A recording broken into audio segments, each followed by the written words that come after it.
మార్చేది మతం కాదండి, పాడైపోయిన నీ మనసుని,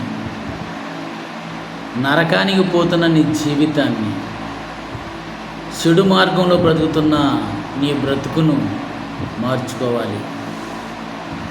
అదే కదా యేసయ్య కోరిక, అదే కదా ఆయన సంకల్పం. అందుకే కదా ఆయన పరమ నుండి నీ కోసం నా కోసం దిగువచ్చి సిలువలో మరణించి సమాధి చేయబడి తిరిగి 3వ దినాన్ని లేచాడు. ఎందుకంటే మన పాపం కోసం ఆయన సిలువ వేయబడ్డాడు. మనలో ఉన్న ప్రతి చెడుని తన సమాధి ద్వారా సమాధి చేయబడింది. మనం మరణిస్తే లేమని తనే మరణించి మనకు పునర్జన్మనిచ్చాడు. మరలా మనలను బ్రతికించాడు దేవుడు. ఎంత ప్రేమ ఎక్కడైనా ఉన్నదా? ఈ భూమి మీద ఎవరిలోనైనా ఉన్నదా? మన కోసం ఎంత త్యాగమో చూడండి. ఎవరు చేస్తున్నారండి మన కోసం త్యాగము?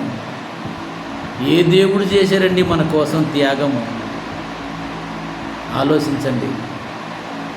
33.5 సంవత్సరం బ్రతికి నాలో పాపము ఉన్నదని ఎవరు స్థాపించగలరు అని చెప్పన్నాడు. పాపం లోకంలో జీవిస్తున్నాడు, పాపం లేకుండా బ్రతికాడు. కానీ మనం అంటాము, ఇది పాపం లోకం కదా, ఉప్పు కారం తిన్నవాడిని కదా, పాపం చేయకుండా ఎలా ఉంటారండి అంటారు. కానీ యేసు ప్రభు కూడా ఉప్పు కారం తిన్నవాడేగా, పాపం లోకంలో జీవించిన వాడేగా. కానీ పాపం లేకుండా ఎందుకు బతికాడు?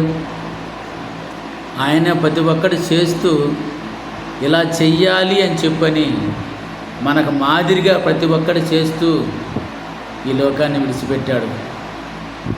మనం కూడా అలా జీవిద్దామా?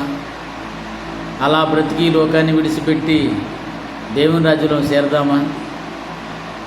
ఆమేన్.